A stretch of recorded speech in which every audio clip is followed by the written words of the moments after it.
Hi, I'm Lieutenant Jeff Boggs. I'm actually outside of our old Franklin Station 1. For decades, this is where the fire department was headquartered and calls were ran out of the back. Recently, I got the opportunity to sit down with 3 former assistant chiefs, and they were able to unlock the memories that this building has within it. We actually had the conversations in the old bay that they used to respond from. I hope you enjoy this as much as I did. All right, so 3 district chiefs, 3 assistant chiefs, Benny Hargrove, Wayne Arrington, John Fitzgerald.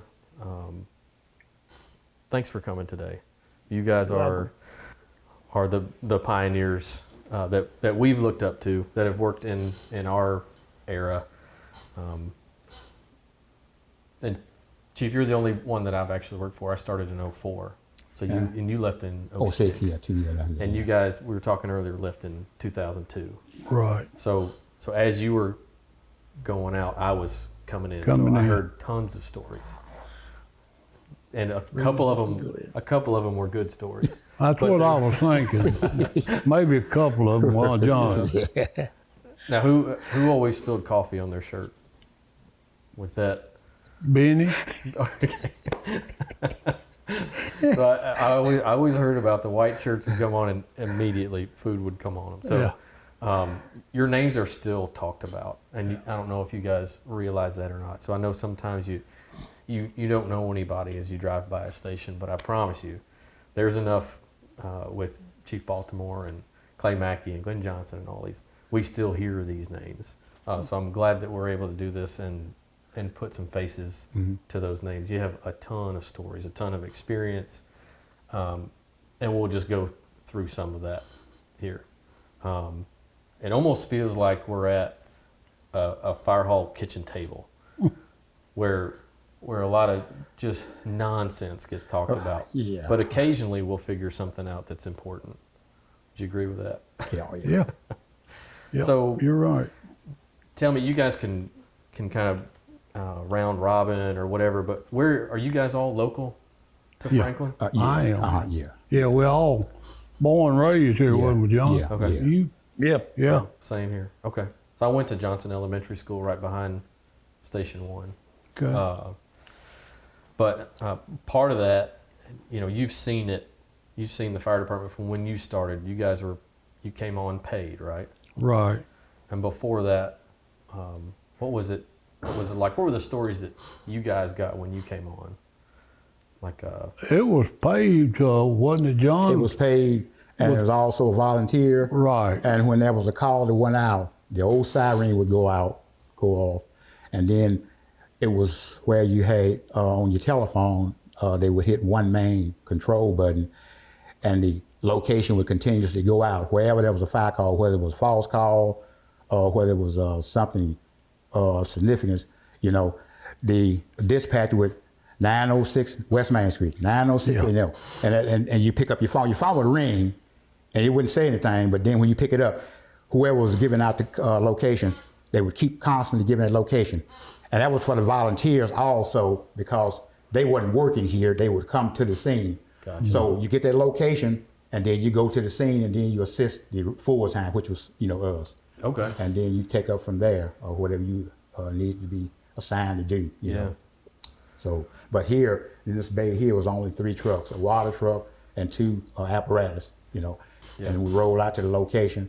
But this building here was so unique because all the city services function was here. Yeah. Police department and water department, tax department, this building right here, and then this side here was just the 3 apparatuses, Yeah.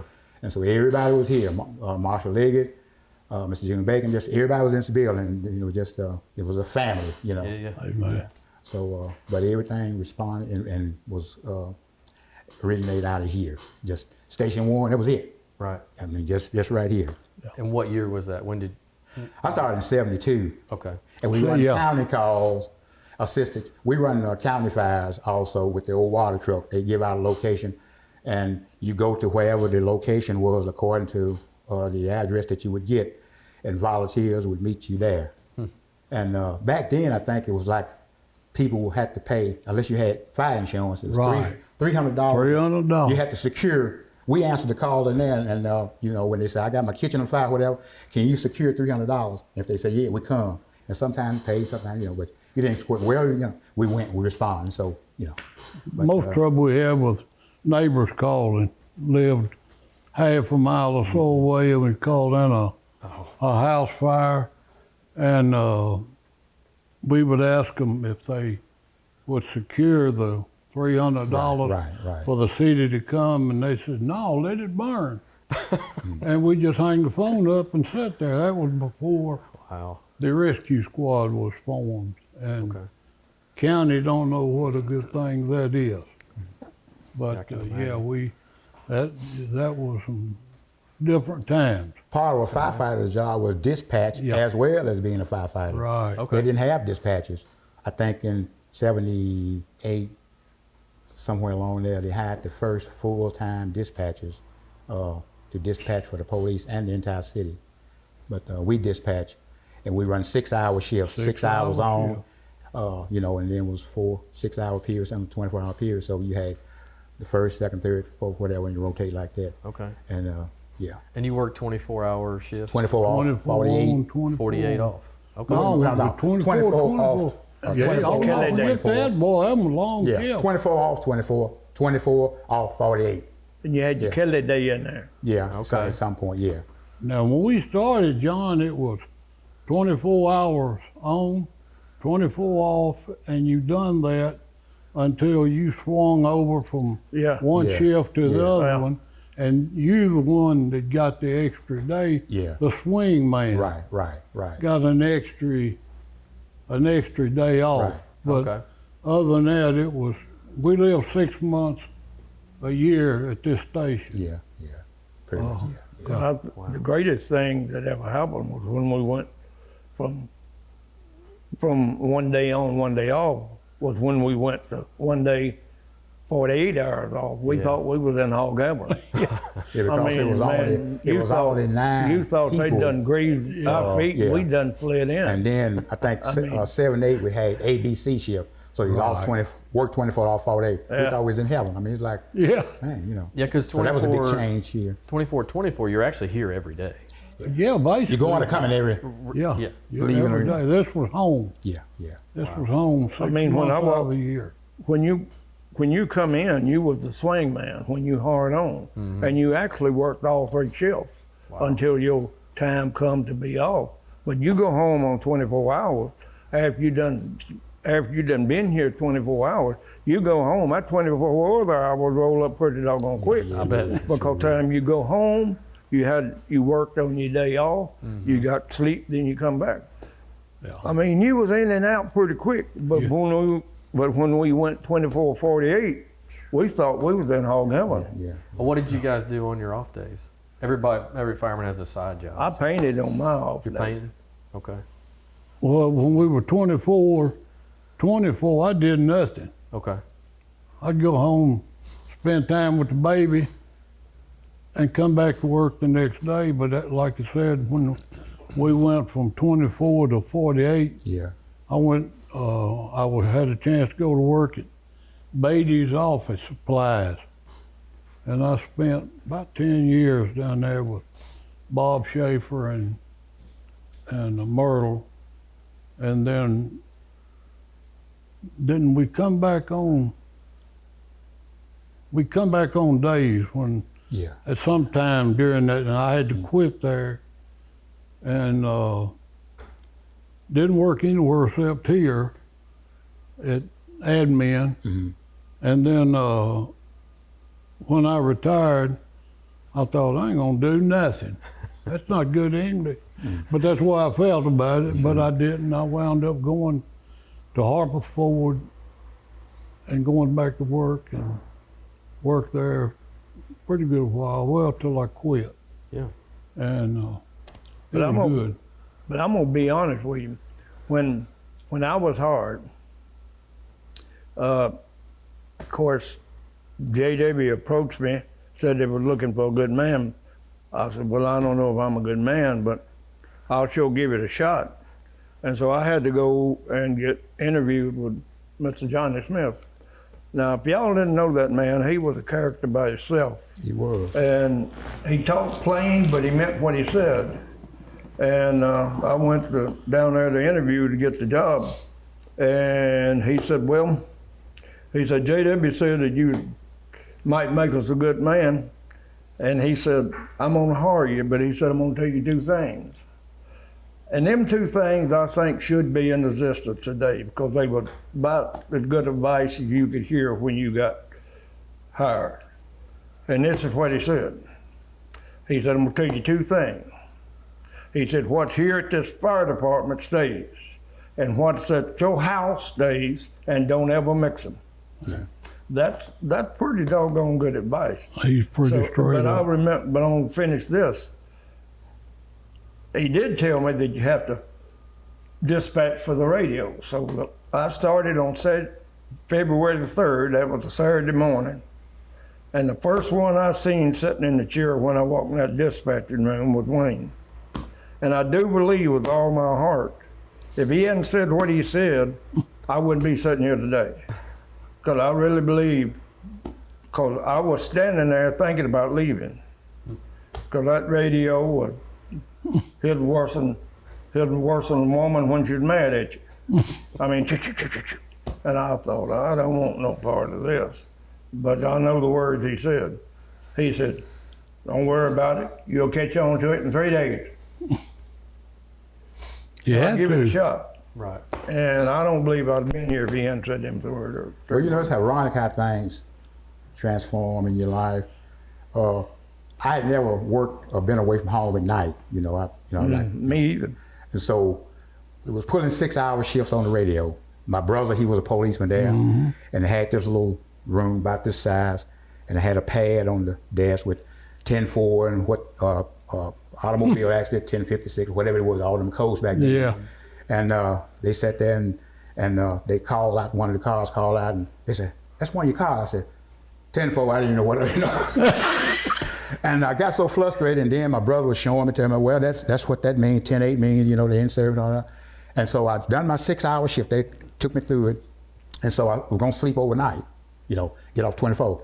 I went upstairs up there, and time to go to bed, and I said, you know what? I looked out the window, and I said, I'm young, you know. I said, you know, I'm not going home tonight. And I'm not, you know. And I said, I don't think this is for me. So I come back downstairs the next morning, get ready to get off shift, and Mr. Bill Hitchcock, bless his heart, Yeah. his grave, he said, I told him, I said, Mr. Hitchcock, I said, I don't think I'm right. Why? He said, you make. I said, I don't think this is just for me. He said, just come back one more shift. We'll drink some coffee and all, and we'll talk, and I think you'll make it. That guy in his grave is the reason that I'm sitting here right here talking about my 34 and a half years that I went all the way through the city. I remember my first night. You know, it's funny how things happen for a reason. Yeah. That's why I'm here now, you know. And so much friendship and camaraderie.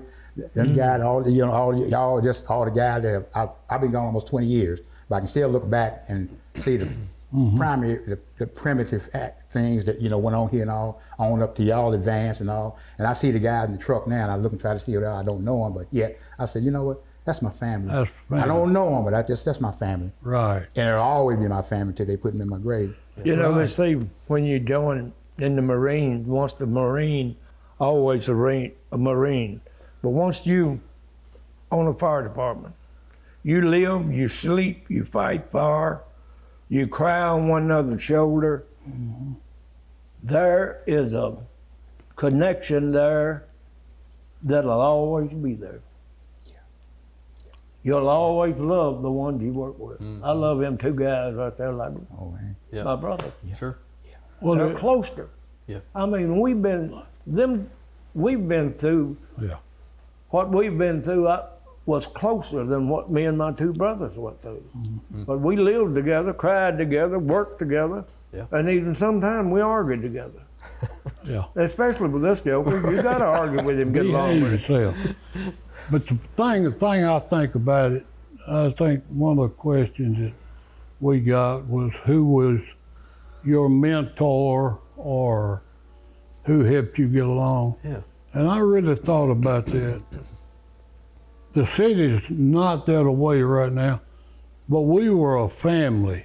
Yes, sir. The water department, the Gas, probably. gas was up there, right up here.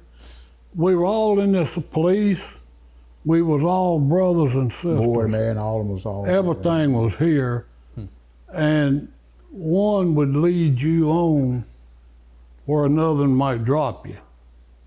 But we were all in it together. John's done it, Benny's done it, but when we were on duty and we wasn't on radio Dispatch. shift or dispatch, we'd go up and stamp water bills with the ladies in the water department. I mean, and spend 2 or 3 hours up there because nothing to do. Right. Unless we had a fire. We didn't run all the wreck calls. I was telling Chief Baltimore earlier, when we came to work here, we had one thing. We worried about who was going to pull the first watch on the radio. Then the other 3 was out in this bay getting our trucks ready, getting things ready to go. And then we started worrying about food, or who we was going to play poker with that day, or what we were going to do that day, and waiting for the time. We couldn't go to bed till 6 o'clock, maybe. well, if we was on midnight, we could go at 12. After 12, yeah. But other than that, you couldn't go to bed till 6 o'clock. But if you had dispatch, you wouldn't go to bed then, you know. So it wasn't nothing major. It was just we had to be here, and we would run over to Mr. Ray Stevens, had a little grocery On the store corner right away. right over here on, what is that, John? Fifth. That's Fifth, ain't it? Yeah, Fifth. Fifth, Yeah, right there on the corner of Fifth. Yeah, Fifth and Fast Street. This is Yeah, 6, right there. yeah, We'd go over there and yeah. get barbecue or get us something to cook. Mr. Ray would sell us 3 eggs. Mm-hmm. He would just sell us whatever we needed, and we'd come back and get our meals planned for the day. And it was just all right here on this corner. Mm-hmm. And that's where we stayed. Yep. You know, I want to ask y'all a question, though. I've been thinking about this. When we had a call, I know when we laid out a line, that was $15. But if we just went to a false call, was it still 15 or was it 5 or what was it?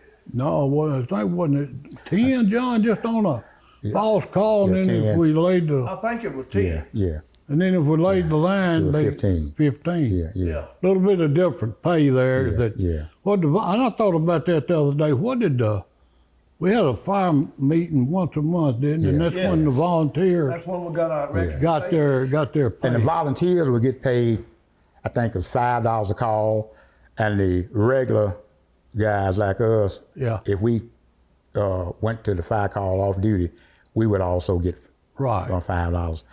And it was pretty good.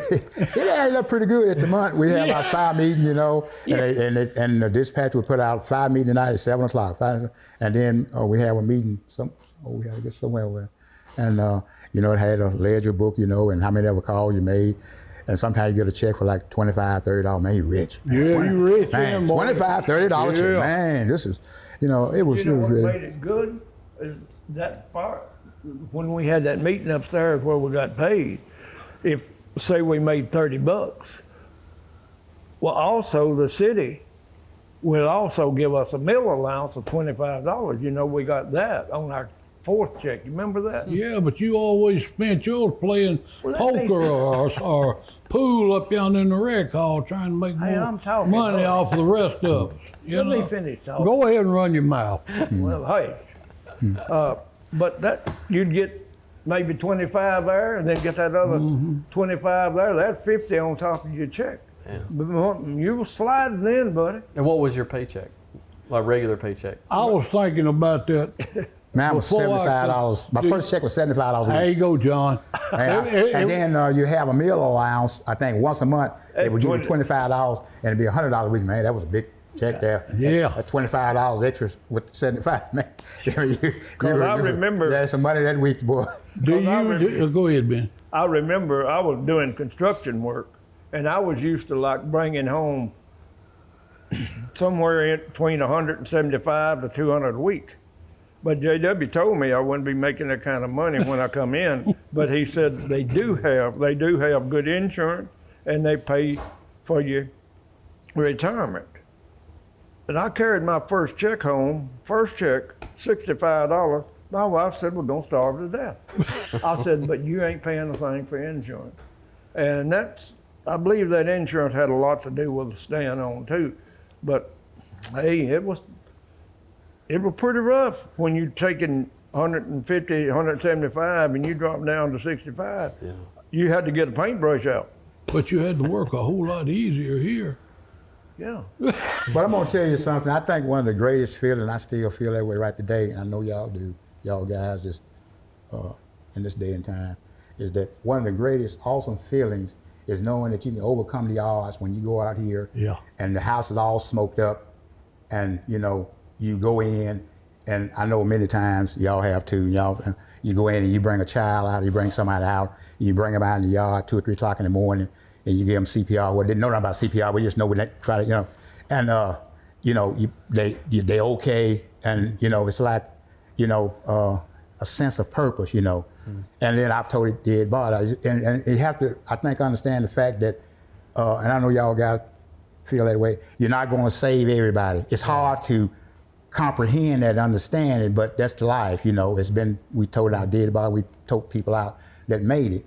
That's just, because, you never can outsmart a fire. You learn the knowledge and ability to go in and contain it. You go in and suppress it. You go in and you're training and all, finding out, if someone's in there. Life is first, structure is next, They can build a house back or building back, but we're not coming back if we go in and we're not able to get out. And we got our family to think about, and our firefighter brothers as well. So it's common sense to try to realize you're never going to outsmart a fire. You know what the basic fundamentals are and tactic, but at the same time, still, there can be hidden factors in it that you may not see. Okay, how smart you are, but you have to use common sense, and as you approach it, to make sure that my team and myself going back home in the morning to my family. Yeah. Because they're going to build that building back, Sure. but you're not coming back. And that's something you have to really think about is what are you going to weigh out? Is go in and be a hero and die, or go in and save somebody the best you can and come out with them, let the house burn out, or whatever, and you going home to your family, and they're going to be out with their family out in the yard covered up, that they're safe. That's the thing that always stuck with me, and I know y'all realize that, really, but we've been on a lot of calls together, that you come out and you can't save everybody, but you give it your all, And it's really hard when you aren't able to do that. You think in your mind to some degree you're Superman, but you're not. Right. The hardest thing that I ever, and still stick with me right today, we had a medical call wreck. We went out on Franklin Road, and this guy was pinned against a utility pole. We was running wrecks also, and I'm thinking, I think we can get him out, And I sat and watched that man die. We had the jaw violent, but it wasn't to be. He was pinned against a pole, 2 o'clock in the morning. And I can go with many stories, but that really stuck with me, that I actually watched him die, and we tried to extricate him. We couldn't get him. He was pinned against. And it's a lot of stories, but that right there, you're not Superman. It really, it sticks with you, sure. But you try to say, well, that's what it's all about. You've done the best that you could do. And you can't save everybody, but you do all you can do with your natural ability, and just really use your education and your knowledge to be safe, that you can go back home to your family also. So that's the thing.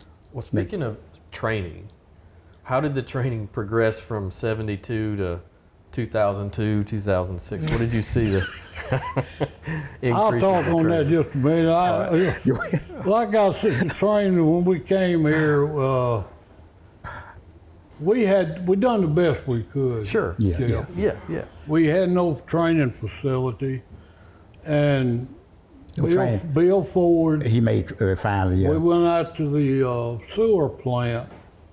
At the I believe where was that? water tower, tower out there, yeah. He built, Middle Tennessee Electric come in and set some poles for us, and we were able to train with that, like a barrel, running a barrel down the rope and we had a tower that we could use, and it wasn't a lot of training.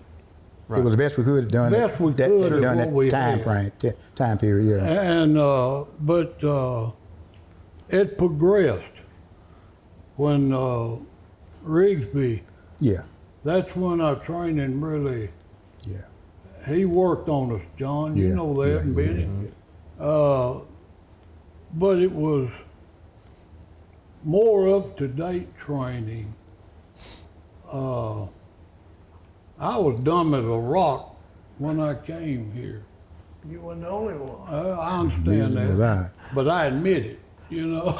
I did too. But We along the way. But How when you the, doing there? I was telling Chief Baltimore in the office when, John, you remember when onboard computers, we were here when they come out. Yeah, right before we left. Yeah. I had never typed on a typewriter in my life. I had no clue as to what was going on. And Todd Horton and Terry Hood and Clay Mackey. Eddie House and Clay they done told me either you learn it or you're going to another department. You gotta learn it. Wow. And I done had some years in here and I was gonna figure it out. And I did. And once after I learned how to use it, it was the best thing since mashed potatoes. The city had outgrown Benny and John and me. We used to know where every little alley, every little pig path was at. I know we got a call out at, what's the big place out here on Hillsborough, the first big subdivision where Ford's at, or used to be Fieldstone Ford. Farms. Fieldstone. Fieldstone, when Yeah. they built that. I was going to a call and got lost. Yeah.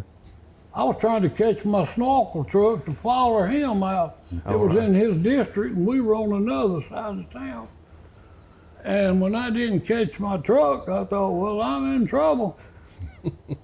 And Chief Fox, he was, I think, a lieutenant or something then. And we went to another channel. He said, "You passed me twice. Get back over here." And but that was the best thing that ever came. And I know y'all are very much high tech now. Oh God, man. And These guys. and it's good. The city's got a good fire department right now. I'm so proud of y'all guys, man. Yeah, me too. When John. I just started, the first training session I was on, at that time, if there was a building that wasn't no more in use and it needed to be gone, they would let us burn that building. And we would suit up, go in as a pair and learn, do our different techniques, you know, and just how to fight the fire that way. And then you had a lot of in-house training, just like he was talking about there.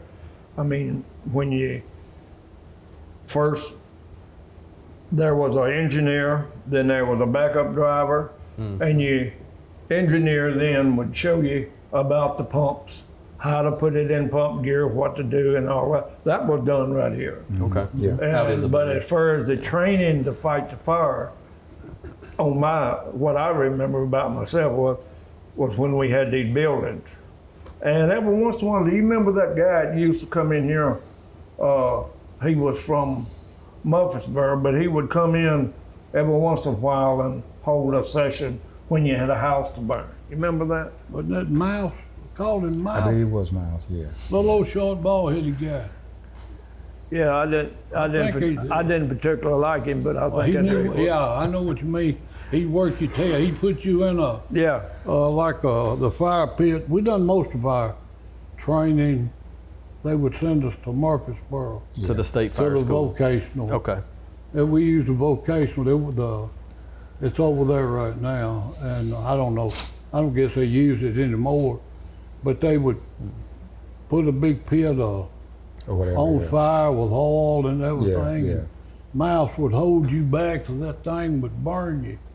and make you put it out, Yeah. volley but I thought, I don't know about this. But anyway, it helped. Yeah. You knew what to do. But I believe that was Miles, what they I called think it him. was, yeah. I don't know his name. I didn't- He went through us all. Every one of us went under him. So, but the training got better. yeah. Good. I don't know where I should have asked Chief Baltimore. Do y'all still have to go through an agility test when you turn 50? Well, now we or once a do. year or whatever. So we do it now. We do it every year. It's called Every year. the FPAT. Yeah. Okay. Mm-hmm. See, that was started, Hmm. and I think when I turned 50 years old, I was required to do the agility test like Yeah. the hirees. Mm-hmm. Boy, that's hard at 50 years old, brother. You put on a full turnout pack, full turnout In gear, 60 seconds. and crawl through tunnels and climb walls and throw ladders. And I thought, man, I don't know about this. But I was able to do it till I retired at Yeah. 55. Do y'all remember Lewis Baker bringing that truck down here, sitting it right out there, that tunnel that you had to Yeah. go in Yeah. fully packed, everything on, crawl through that thing, one way in, one way out, up and down. He had that thing rigged, and he would come in here and bring it in about once a year. The last time he come in, I said, I hope a clutch burns out where you don't ever come in here again. I got so ill to him. That was rough. Yeah. Because like he said, we was an old chick then. Yeah. Right. I was 28 when I started. Mm-hmm. So, but that was our training. But when Rigsby come, like Chief said here, it began to pick up. Yeah. And then it increased and increased. I remember before Rigsby come, and my first CPR class was right up there. And Hugh Coleman taught us. Remember Hugh? Yep. Yeah, yeah. The little old short guy, wouldn't weigh 100 pounds soaking wet. but he was good at it. Yeah. And it actually, it wasn't long after that me and my wife were out at Bonanza. Was it Bonanza? You remember old Bonanza? Yeah. And this lady that worked for Dr. Willoughby, she was a nurse, but she had got up from the table and went somewhere, but her son was chewing on a piece of steak. And you know, he taught us what to look for. And at that time, I seen him choking, and that's when I got him and hit him, done that on him. And she wrote a letter thanking the chief that we got that far. But that paid off up there. I remember taking my first class there. Wow. As Rigsby come in, it grew, and it's continued growing. And I'm sure, like Wayne said, when we had that old tower down there, that was the beginning of it. But now, what do y'all have to do? You got Oh, a They got training a facility? training It's a facility. whole training facility. Yeah. You've No. got- Where is it at? It's off of Century Court, Yeah. It's down nice. across from the jail. I'd love to see it. Top Yeah. notch. I think before I left, I think a year or two before I left, I went out there with some sessions with y'all guys before I left. Because, like I said, I left in 06. Yeah. And so they was out there, of course, before I left. So the 192 hours every year is the required training, and then anything after that's extra. But we're down You there still all the have to time. go through it every year. Yeah.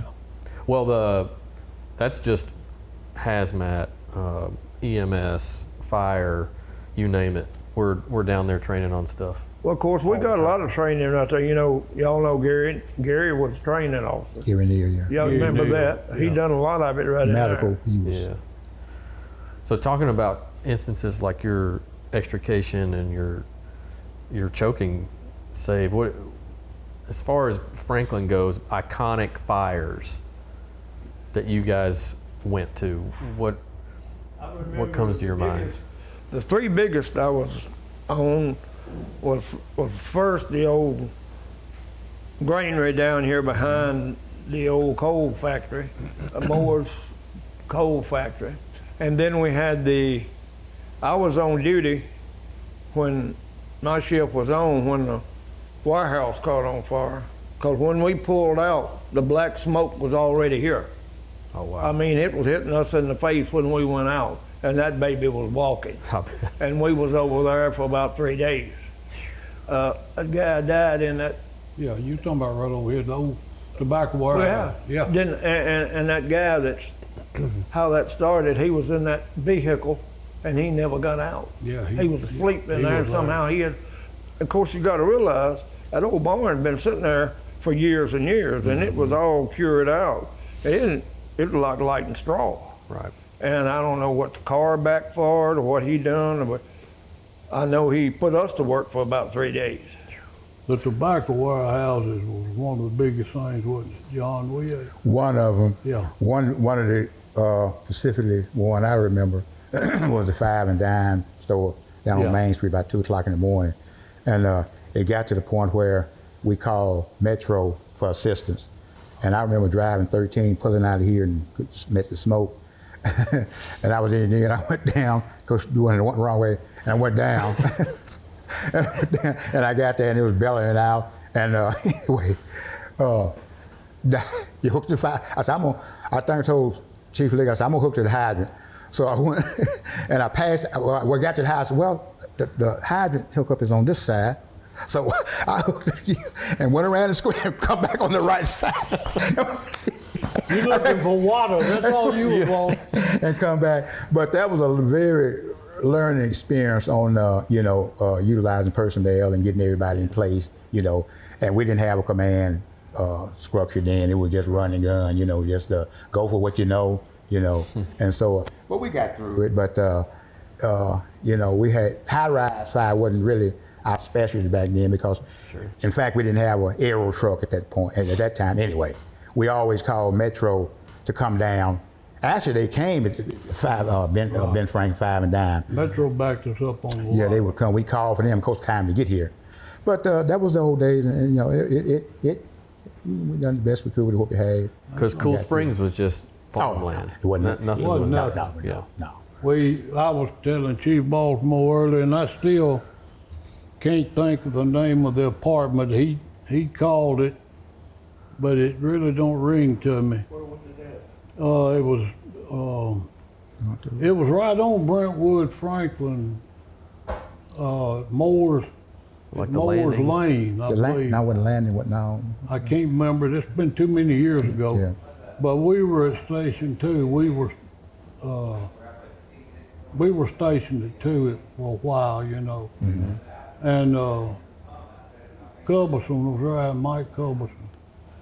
And we got the call late. It was dark. It was 8 or 9 or 10 o'clock at night. Mm-hmm.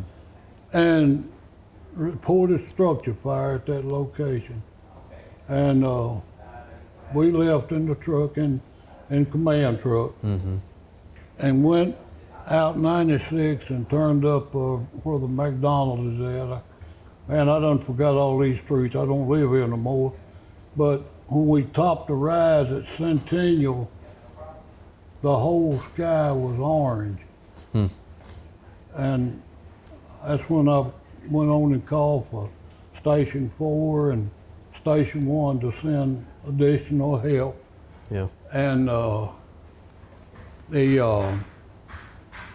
told Culberson that was riding with me, I said, we're gonna be here a while. And it looked bad, that far away. Yeah. We got on the scene and I'd say in less than 2 hours, it wasn't that long, fire was out. But we had firefighters. As I was saying earlier, we had firefighters that went in and eat that fire up. Yeah. They were you could hear them hollering. You know how they was. Yeah, yeah. I could call the names off, but I can't get them all right.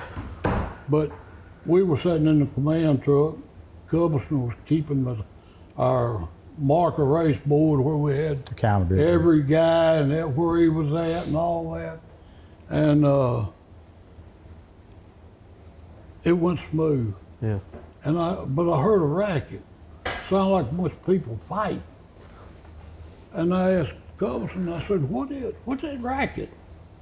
And he cracked his window and he said, oh, that's them Hood boys and Eddie House and Todd Horton. He said, they in there fighting it like they're fighting a man. And that's what it took to get that fire out. And it wasn't long they called, said, Had it contained. it's contained. We had to work hot spots and stuff like that. But the men will either make you or break you. I had a good crew. I mean, they were family. Yeah. And they got in there and got that thing put out. And but that's what it's all about. You just got to trust in you guys. Yeah. You're not gonna do a thing in that truck except try to keep up with them and know where they're at and know if they're in trouble or if they're getting in trouble. And I've came back to this old station a lot of times, John. Maybe I'm sure you've thought about it, but maybe I'd be the last truck in and I'd see every coat hanging on that coat rack. Know my guys was back, know they were in the bed. Everything was good for another shift. Yeah. You never wanted to come back and see his shoes or his pants or anything laying there, and that's just the way it was family, and that's all you Yeah, can say. you would. All right, so let's go around and just talk to me about how you got hired. Benny? Well, like I said before, I went to church at the same church where J.W. went. His grandmother went to the same church there. That's J.W. Culberson, J.W. right? Who was the Culberson, chief? and Yeah. He said the fire department Okay, was yeah. hiring and needed a man. Well, at that time, I was working in Nashville, and I didn't like that traffic, so I said, okay. So as I told you before, we had to go to Mr. Johnny for the interview, and I told you what he said about the two things: keep your business, the fire department here, and your home there. Yeah. But my process was I just had the interview, and then I was told the day that I was going to come in to start. They told me what I would make a week and what I had to do, that I would have to dispatch, and that I'd also have to live within the city of Franklin, because you had to live in the city limits so you could make the calls. Sure. I started out as a paid fireman, and as Chief said, I was dumb as a rock when I first come home. But everybody was so gracious. Everybody worked with everybody, because everybody loved everybody. I mean, but as a family, you live together, and you eat together, and you're right here together, but there's a brotherhood that'll never be broke. But as I come on, I started out on the radio, and as I said, I probably wouldn't be here now if he hadn't said what he said. But that was my process. Then I was brought out in here, and they showed me all about the equipment, how it was used, and suited me up. One of the first things that you had to do was go to Kay's uniform, because that was JW's thing. He wanted his guys to look great. He wanted them to look like a fireman. And we got a clothing allowance every year Okay. So I remember when he took me down there, and I first got in a set of Class A's. And when it was something we had to put them on. And I looked in the mirror when I first put my class on. I said, "You're a pretty good looking dude." Oh, come And, on, Hargrove. so I'm talking.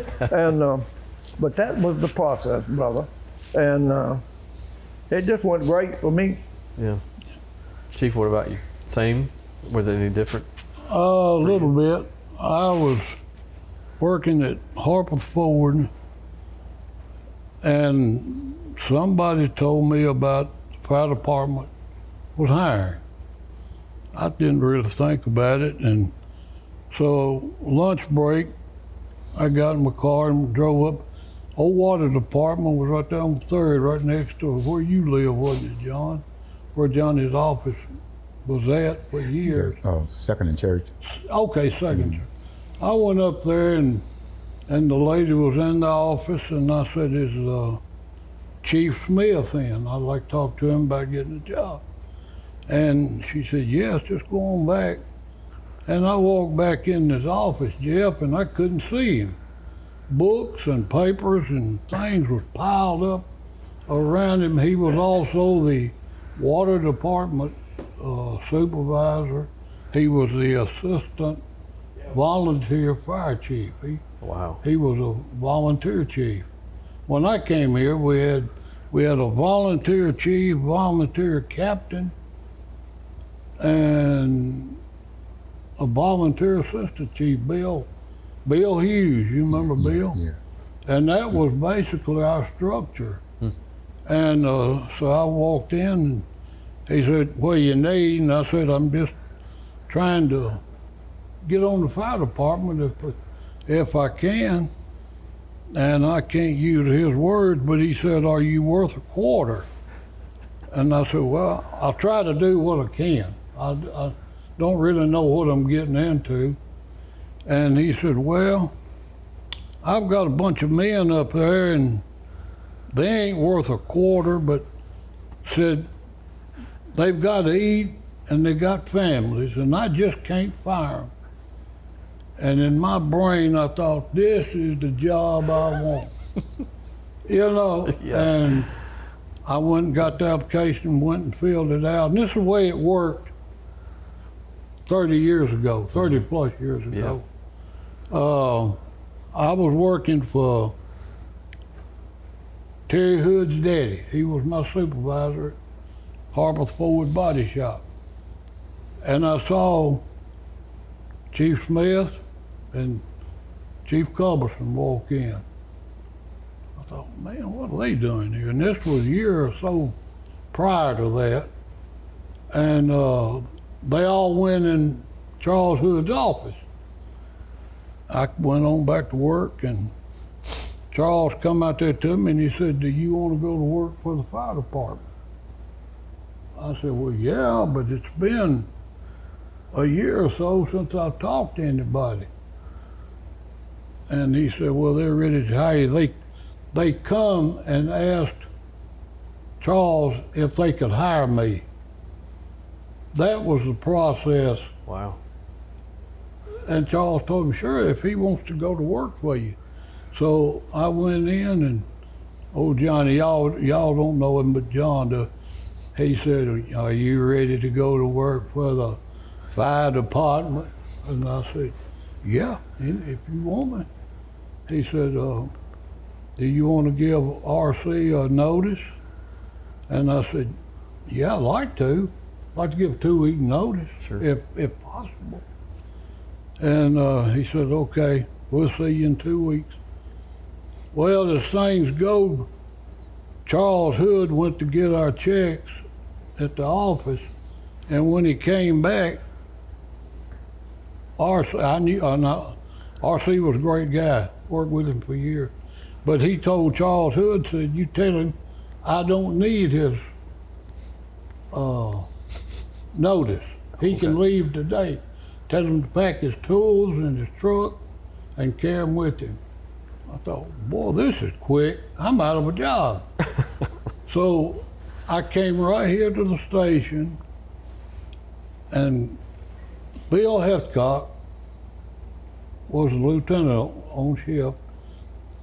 I pulled up and parked and came in, and Bill and JW and Johnny Smith were sitting in there, and they all spoke, and they said, well, you ready to come to work next week or two? I said, well, I got let go this afternoon, and this was on a Friday. And Johnny Smith and Bill Heathcock was brother-in-laws. And Johnny looked at Bill and said, brother-in-law, can't we use him Sunday? Ain't we got somebody off Sunday? And he said, yeah, he called the name. He said, can you be in here Sunday? I said, sure. I ain't got no clothes. I don't know what I'm supposed to wear. He said, wear a pair of blue jeans and a white shirt. Now, Benny come in after we didn't have them kind of, I guess, but John and I had service station uniforms. Yeah. Do you remember that? Oh, yeah. And then we got into our good clothes, but that's all I wore my first day of work was a pair of blue jeans and a white shirt. No badges or none of that. Wow. But I worked from that day to 30 years. And God has changed. That process has changed quite a bit. Ain't it? Yeah, I know it has. Yeah. What about But it's you? good. Yeah.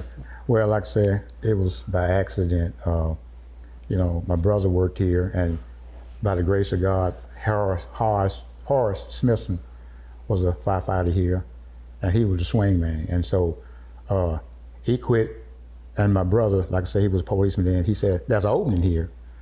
And he said, you think you might be interested? And I said, I'll think about it. And he said, if you want to, go see Mr. Johnny Smith. And so I was hired out of his house. And but the honesty, I think, is why I'm here today, is that he asked me, I don't go to the whole story, he said, when can you start? He hired me at his kitchen table, him and his wife were sitting there eating. He said, when can you start? I said, well, I have to give my job 2 weeks notice at Vanderbilt. He said, if you said you could start tomorrow or Monday, I wouldn't have hired you. My honesty is saying that I want to be honest enough to give them 2 weeks notice, not to just come right in and drop them. I still think about it right today. That got me on the right, honest path of being honest. And he said, well, I've been knowing you since you're a little kid, because we used to live right next door to the city service, and he knew my family, and I think that helped some to some degree. And I came in that morning and came in and scared to death seeing all that. This thing. But that's how my career started, and from there on, it just escalated on into just a lot of things that I experienced. The great personnel and the people that I worked with all through the years, all different departments and all on up to now. And these guys, every time I see these guys, tears almost. My wife said, "So what are?" I said, "That's my family. Yeah. I see y'all. That's my family, and always been my family." It was a great career, and I think everything happened for a reason. It happened for a reason that I was hired to experience to experience saving people, experience knowing y'all, and just the job entail. Back then it was just kind of just a job, but now it's not. It's a career, and it's been a career for many, many years. And y'all are doing great work, and I'm so proud to have been a part.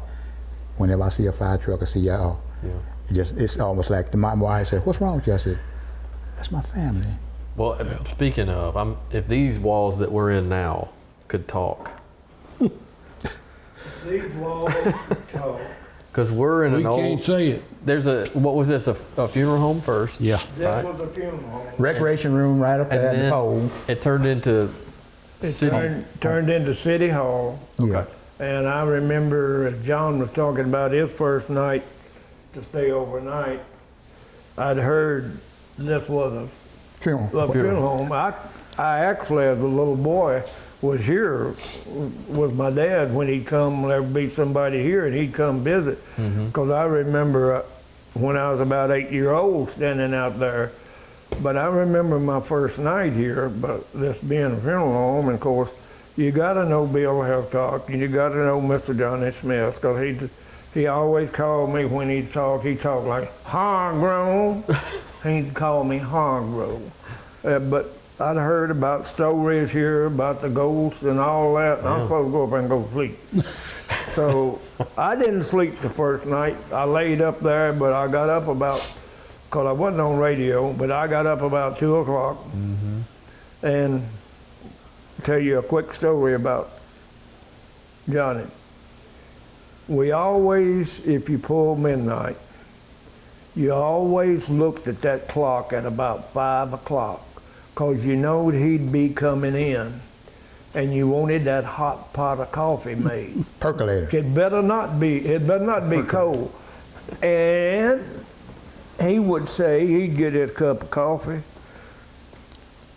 and he would say,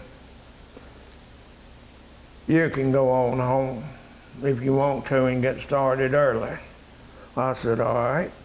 But that's what you look forward to in them days. I mean, it's so much wrapped up in this.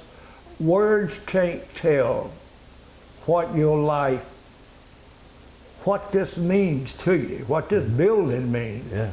This building was a funeral home. It was the police department was over there, and the dispatch room was over there. It was right here. Yeah. Everything and everybody was right here. And it's no way for me to sit here and tell you the history of this place. I only know it from when I come here February the 3rd, 1973, until we moved out. Well, Marshall Liggett was a City recorder. city recorder, Okay. And he was also, I believe, he was an undertaker. He worked in this funeral home, and one of the tales that he always told me, and I bared with me, all this has been remodeled right here, but we used to go down into a basement where some John and a bunch of them worked out, had a workout room down there, Okay. and nice place down there. And I always heard it was haunted. yeah, me too. And I went up there to go to bed one night, and I knew that Joe Perry was already in the bed. One of them was on dispatch, and Sam Liggett was already in the bed. Okay. I went up late. I went into the bedroom, laid down there, and I heard somebody just as plain as anybody walking up those steps. And I got up and I said, man, somebody trying to mess with me. You know, because I knew the old ones had done went to bed. And I looked all upstairs, never found nothing. Went back and laid down, and it came right back through. And I asked Marshall Liggett, right in his office, right over there, I said, Marshall, I heard something. And he said it was an elderly gentleman that died and was to be buried here, and he lost his leg. And his leg stayed down there in a jar of formaldehyde. Really? You ever heard that story, John? Yeah, I think I heard something. Yeah. And he said they've heard him walk in this building several times looking for his leg. What do? You quit your job? Or do you just go up there and go to bed and sleep with that dude every night? You know, I just went on up there and went to bed and forgot it. But it's got a lot of stories behind it. Right behind you here, it used to be a bathroom there. That was the embalming room. Yeah. That was the embalming room of the funeral home. And Slide your I toe remember over the door. walking in there for my first time. I didn't like that. Yeah. I can But I imagine finally that. got used to it. After you stay Okay. around a while, you find. But the story that he's telling you, I mean, all that's what he heard. I mean, you know, that goes along with it. But the embalming room, the stories you heard, and you had to go up there for your first night's sleep. It's not the first ghost story I've heard from in here. Oh, yeah. And then we've added the building or the bay here for the snorkel. Yeah. When did we get that? Come on, John. I can't remember. It's been a long time. It was, See. I think, in the late 70s when they backed that engine in there, built that bay. Wasn't it late 70s, early 80s? I don't know, It was in the biggest piece of equipment I ever seen in my life coming in here, but And we was all basically kind of like, you know, really frantic. 'Cause like, man, Arrow? Man, we, who gonna Because that's the drive first it? one, right? Yeah, that Yeah. was it. Who gonna drive it? yeah, it had a, I guess you call it a bucket. It had a, bucket on, and it was like, who gonna drive? You know, everybody looking around. I didn't want no part of that thing. But that was, we thought then, okay, we uptown, y'all. Hey, Yeah. aero device and high rise firefight. Hey, y'all, let's got to step it up. You know. And Was so that the first one? That was the first one in Williamson County, right? I think it. I believe it I believe it was because Rescue Squad. I don't think had an They aero. didn't have No, one. no. Yeah, they didn't have arrow. And it would go on in the county sometime to, if that was a, you know, Depends on where the depending on road where it was, you could get it so there. You know. heavy, Oh, yeah. Yeah. you know, and Remember when they first took me up in it? I loved it. You loved it. I loved that thing. You floating on up there, and I'm thinking, you know, it sets down, and I'm thinking, I sure hope all this hydraulics are holding up. Here I am up here. It's a long way down now, Yeah. but you get used to it, Sure. and you hear your training on it and what. But the driver on it, I don't know who was my first driver. Mike Miller was mine. Mike Miller was one of them, Okay. and he was. George Sanford, I think. Yeah, I think George. George was one. I think. One I of them. can't I think think doing of it. the And I think David Suggs wasn't he? Yeah, I don't remember. I can't. Yeah. I Well, believe you he get so many of them, you can't remember that. But I didn't want no part of that big thing. I know Mike Miller was. Yeah, it was just too much, you know. But done his job. Right now, y'all got great trucks. Oh, yeah. I mean, what they call them now, the Quints, or maybe it's a different name. Quince. With the Ladders with is the what we- ladders on them. How high? What? 75 foot That's for the right. ladders, How but then the much? tower, the 75 feet for the 75 foot. for the ladders, and then 100 for the towers. Yeah. That one was more than 75 foot, wasn't it? No, it's the snorkel. Yeah, No, I don't remember. I ain't kidding it nothing about was. that thing. It was more than 75, I believe. I think it. It was on up there a pretty Yeah, good I think way. I think it was But 75. I think, the but- equipment that y'all got into now, it does the job. It looks good. And back, I was always told when the ladder goes up, the house comes down. Yep. I don't know where y'all still use that phrase. I hear So it, we yeah. very seldom, if you got to go into defense with that arrow, you in pretty bad trouble as far as saving. So we never did really go up in it a lot. Just The arrow mainly was used for protective perimeter, Okay. you know. So or just flood it out, put it Sure. out, you know. Yeah.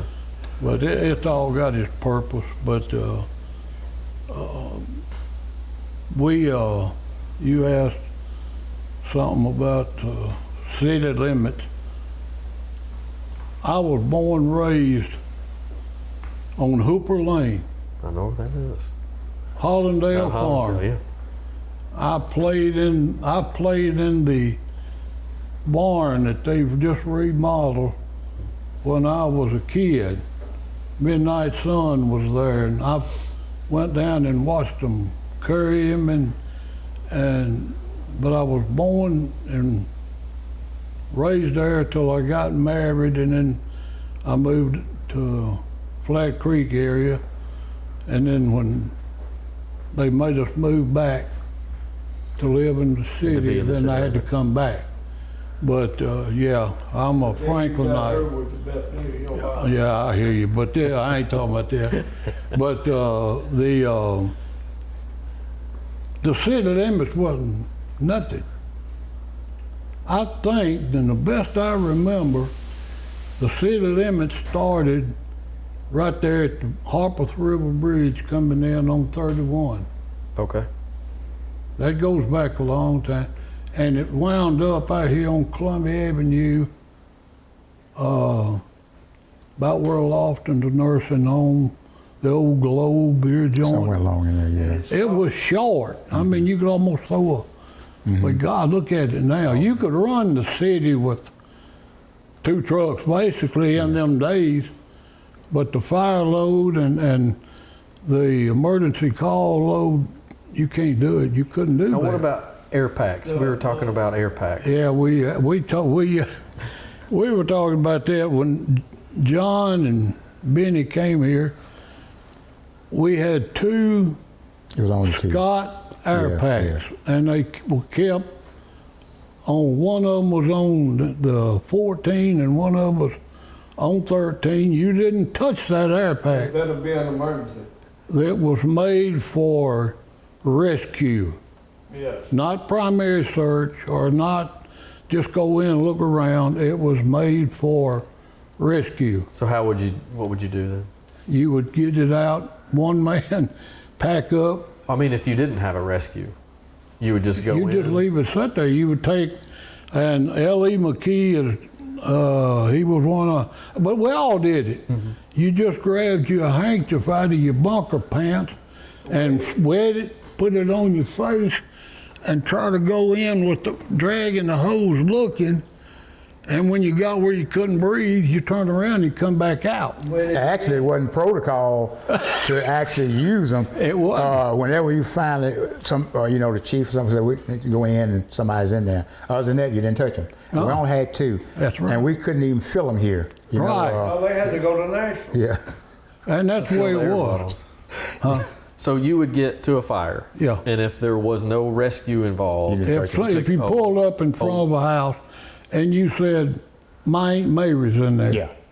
I know she's in there. Air pack. Boy, pack, you Okay. put it on. Other than that, But if it's just fire, wet handkerchief Yeah, on your that's face. all you had.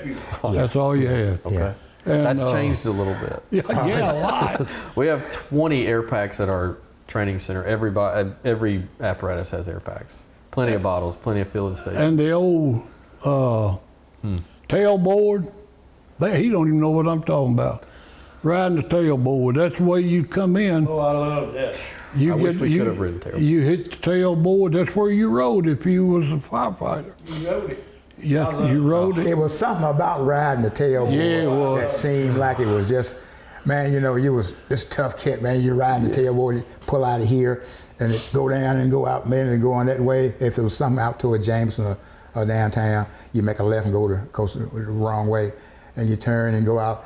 And if one engine had a call and the other engine didn't have to go, you would, when they pull out of here and the door would raise up and go out, you may smell them fumes for hours, like when they still be in here. You hear it go down, shifting gears, the older France. Yeah. It was 5 speed. I think he was still, might not have been, yeah, it was a 5-speed. And you go down, you hit gears, man, you go down and you still had a diesel smoke still be, you could that smell, It was something about going out like West Main, Rolling Meadows or anything out toward the old hospital like that, and you could hear that thing hum. It was just that sweet.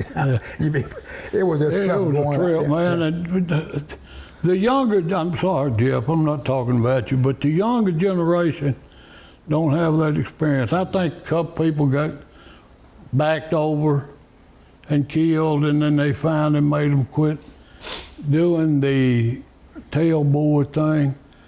But no, it wasn't all good. Now, if you pulled out of here and you had raining and sleeting, boy, you try to get down behind that bed, to get out of that wind and rain but any other time, boy, it was sweet. I think Wayne actually was one that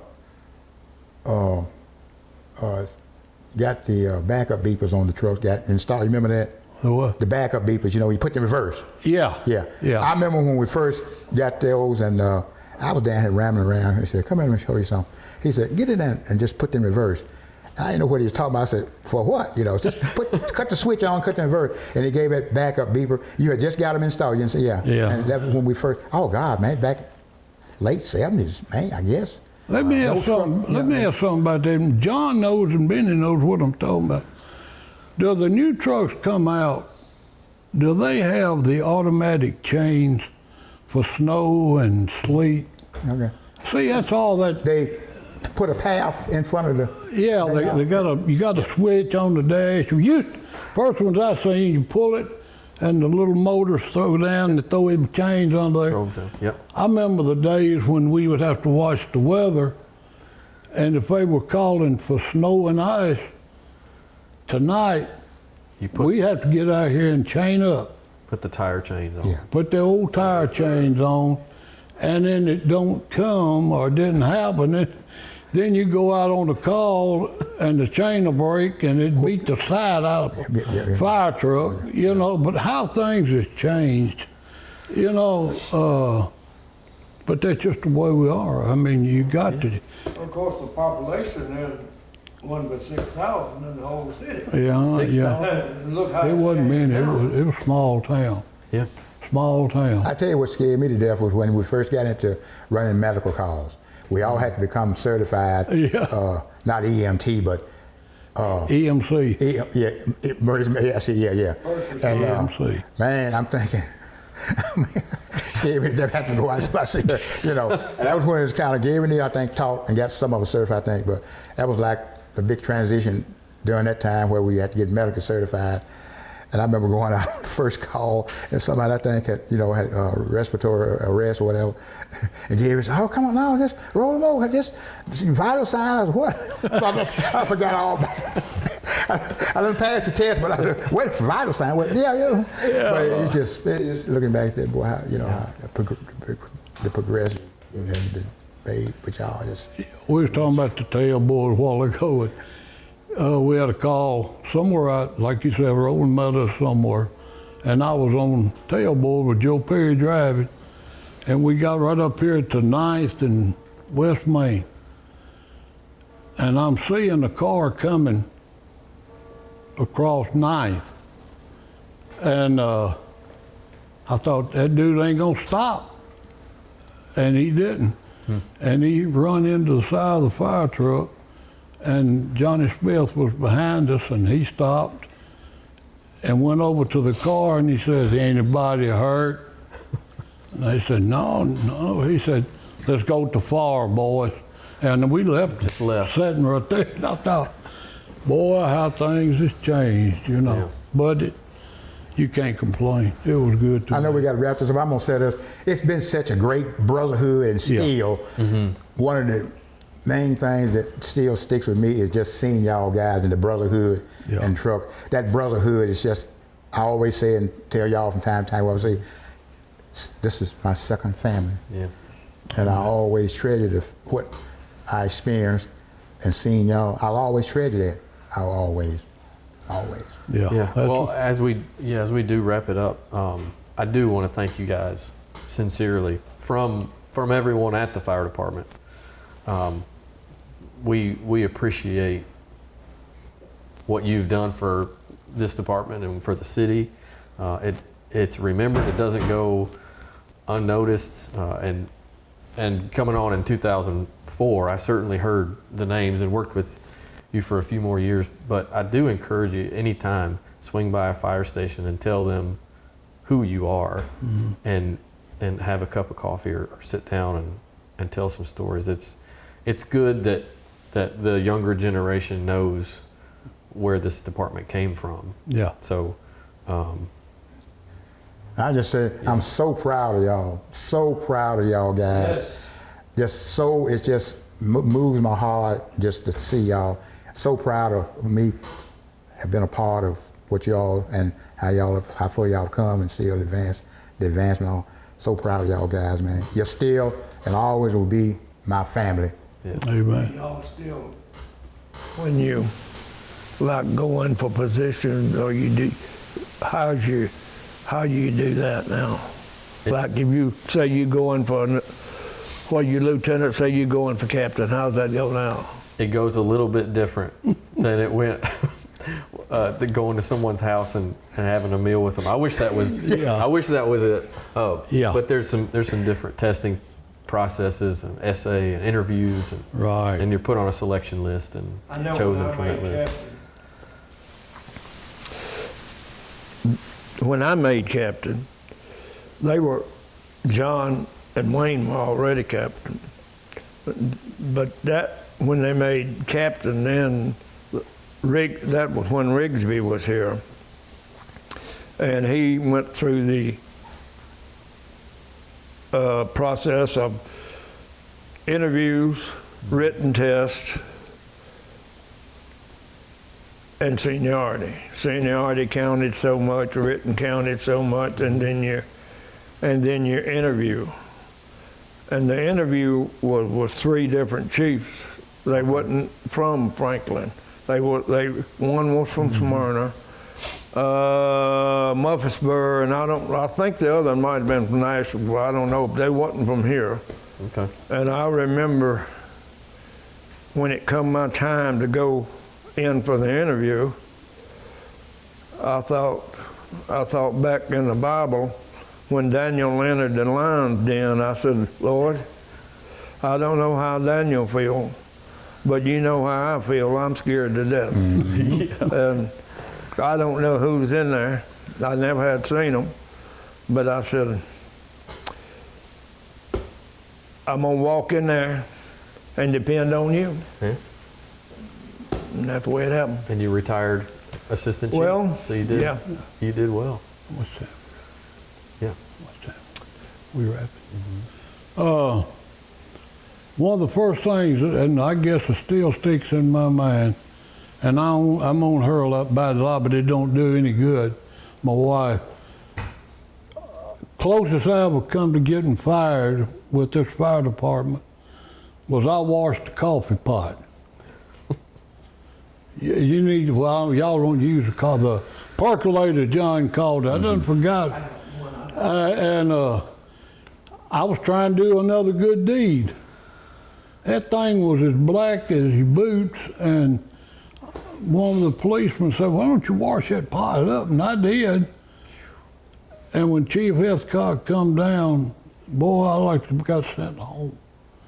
So you just need to ask a lot of times before you do anything. You think you're helping it, but we got over that. I had a good laugh out of it, I'll tell you but what, it's good, you know. the closest I come to getting fired, there was a albino squirrel, a white squirrel right out there. Y'all, I know what you're gonna say. Wait just a minute. That squirrel was out there. You could see him. Okay. Well, David Freeman was on shift with me, and he was the honest, meanest little cuss you ever seen. But anyway, I loved him like a brother, just I love with these. But we got to taming that squirrel. We'd put a peanut on the outside of that window, and he'd eat it. We'd put a nut, and he'd eat it. So we got where we'd put the peanut up on the window sill. David said, if we get it on that window sill, let him eat it 2 or 3 times, he'll come back. So we got ready to catch him. David took the string that pulls that too, and he tied it over here, so he'd be over there, and I was gonna put that up there and let the squirrel eat it. And so the squirrel would get on up there, and he'd come a little bit closer and a little bit closer, and I kept putting peanuts up there, and directly he got to where he could slam that door. Lo and behold, just before he slammed that door, who do you think walked in and sat down with a cup of coffee? The assistant chief, J.W. Coverson. As he walked, just as he walked in, David slammed that thing. That squirrel tore up more in that radio room, and I'm telling you this, boys, he jumped off of that desk, square on JW's head. And we finally got him out, and I remember standing right there. He took us right there, y'all come out here, and he started right here. Right here. And Right in went this up the area. hill. And didn't miss a spot on the way back down. Good time. And Yeah. the I thought we were gone. But things like that happen, Yeah. but you get over them. Yeah. Life goes on. But Yeah. boys, let me tell you, You will never get over. I never did. I know one of the questions on the thing that you sent me is, did you ever think that you'd be a fireman? I never had an idea I would, Okay. but I wouldn't take nothing for it. Amen. I wouldn't either. Amen. This is still my family. I've said it 1,000 times. There you go, And John. will always till they put me in my grave. Because it's a brotherhood that's hard to explain. And I often think of my guys. These guys here, they can't be replaced. You're right. And you know, most of the old ones are gone. Us three, I know our Chief Liggett, he's gone. Chief Culberson, he's gone. Chief Escock, he's gone. Joe Perry, he's gone. All the ones we worked with is just gone. But you never forget them. Amen. Yep. Amen. Well, that's why we did this. We wanted to make sure we got this history recorded from you guys. I don't know how much history. It's been a pleasure. It's really been a pleasure Well, and an honor. Yeah. Great opportunity to just tell our story. But I want to thank you Yeah. that you thought enough of it. Yeah. And this has been wonderful. Good. It has Really, been. it's been wonderful. I want to thank all of y'all, man. It's just, I want to thank it Greg. just brought back. I want to thank It you. brought back some good feelings and brought back some, Thank you, brother. you know, monumental feelings. It's like I'm still back here. It's almost like you almost tears. And like I say, it'll always be my family, Amen. my second family. Well, thanks, guys. We really appreciate it. Thank y'all for the opportunity I wanna to come thank- back and tell some things. And I want to thank Chief Johnson and Chief Baltimore. thank all of y'all. Yeah, They don't know it, but they mean a lot to me yeah. over the years that I've known them and was instrumental in hiring them just like you was. I don't. And where they've turned out and the way they're leading this department, God, it makes me so proud. man. proud deep down. And I just want to thank both of them for what they done. Yeah. I don't think words or there's enough words to tell Chief Johnson, Chief Baltimore, and all the men that's working here what they've done. But I believe these two guys, Chief Baltimore and Chief Johnson, they've got y'all going where you need to go. And I know it's because they put their heads together. I feel like that they work good together. They got to. Sure. That it shows. This place is growing. This city is growing. And this fire department is going to continue to grow, even after they're gone. But I do hope for this department that ever who replaces them will take notice of what they're doing and continue on in the way they're doing it. Agreed. And I appreciate them recognizing us and giving us this chance, just for nothing else, me to see this ugly joker again. Well, you better watch your But mouth. I love it. Hey, I love this man like a I brother. love you too. We all have And love. that one right there too. Yeah. But it's Yeah, been wonderful. yeah, Great. yeah, it has been, man. Great. It's been all I could do to hold back tears. Yeah. Yes. That's Well, good. great. Well, thank you guys. Appreciate again. you. Of Thank course. y'all for the opportunity, man. Yeah. You know, to give us this chance to reminisce over some things that you know we went through, and the guys that we left here that are, you know, we passed the baton on to y'all, and y'all done above and beyond. And it's nothing nobody can say like, well, I don't know if I've done a good job or not. I look at y'all website, all. #1 rating is not given away. Yeah. It ain't given away, and that's what y'all have. And I'm so proud to have been a part. Keep on keeping on, y'all. Chief Baltimore, Chief Johnson, and y'all guys. Just keep on keeping on. Proud of you. Tell him we love him. Proud of you. You, my brother. Thank y'all, man. Right. Thank you. All right, well, that really brought this building back to life. Stories where relationships were built, legacies were being made right here in this building. A lot has changed since that time, but the heart of this job remains the same: professionalism, integrity, and compassion. And I appreciate you coming along, and I hope you enjoyed listening to these three men and what they've meant to the history of this fire department. Thanks for watching.